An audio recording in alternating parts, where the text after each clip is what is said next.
Dans cette capsule, nous allons nous intéresser à la dissolution des solides ioniques dans l'eau, à la formule chimique de ces solides et à leur équation de dissolution.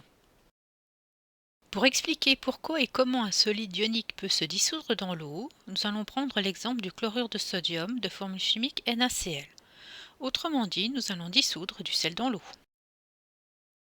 Donc nous avons d'un côté le solvant, l'eau. Les molécules d'eau étant polaires, elles possèdent des charges partielles positives et négatives. Et nous avons de l'autre côté le soluté, le chlorure de sodium. Celui-ci est composé d'ions chlorure négatifs et d'ions sodium positifs.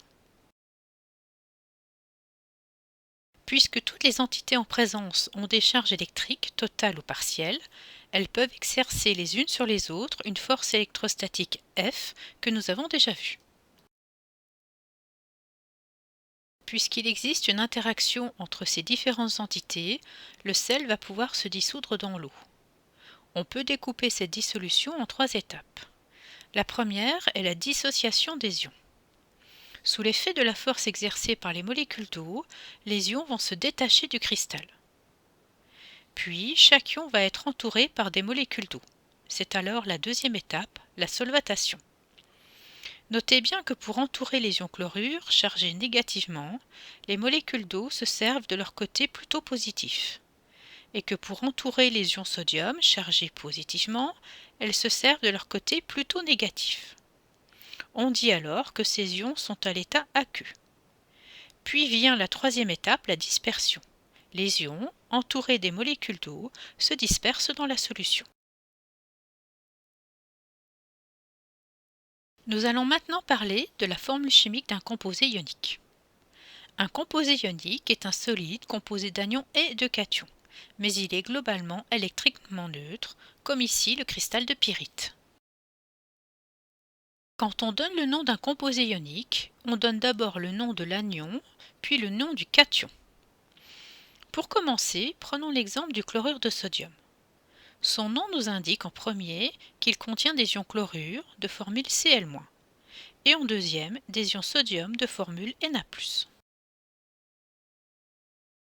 Pour écrire la formule chimique de ce composé ionique, il faut déterminer le nombre de chacun des ions nécessaires à l'électroneutralité. C'est un élément que ne donne pas le nom. Comme l'ion chlorure et l'ion sodium ne portent qu'une seule charge électrique, il suffit d'un seul ion chlorure et d'un seul ion sodium pour que la charge positive compense la charge négative.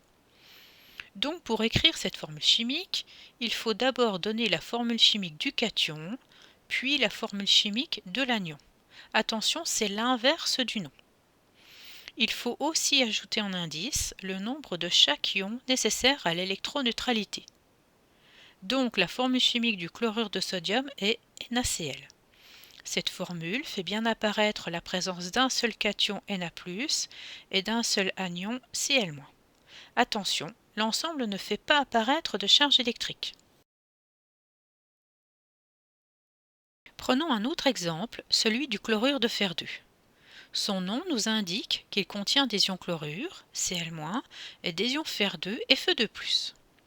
Parce que ce composé est électriquement neutre, il doit contenir 2 ions chlorure pour un seul ion fer 2. Sa formule chimique est donc FeCl2. Voyons un dernier exemple pour vous montrer un détail d'écriture, mais un détail qui a son importance. Parlons donc du sulfate d'aluminium. Ce composé contient des ions sulfate SO4 2- et des ions aluminium Al3+. Parce que ce composé est électriquement neutre, il doit contenir 3 ions sulfate et 2 ions aluminium. Si on s'en tient aux règles d'écriture données avant, la formule chimique est Al2SO4 Mais ici, la place du chiffre 3 ne convient pas. Cette formule nous indique que ce composé contiendrait 43 oxygènes, ce qui est faux. L'astuce est donc de mettre des parenthèses autour de l'ion sulfate et de noter le chiffre 3 en indice des parenthèses. Alors attention, il ne faut pas abuser des parenthèses et en mettre partout. On ne met des parenthèses que lorsque c'est indispensable. La dissolution d'un composé ionique est modélisée par une équation qui, comme toute équation, doit respecter la conservation des éléments et des charges. Voici donc les équations de dissolution des composés dont nous venons de parler. On retrouve notamment l'électroneutralité de la solution ionique dans le membre de droite avec les charges électriques qui se compensent.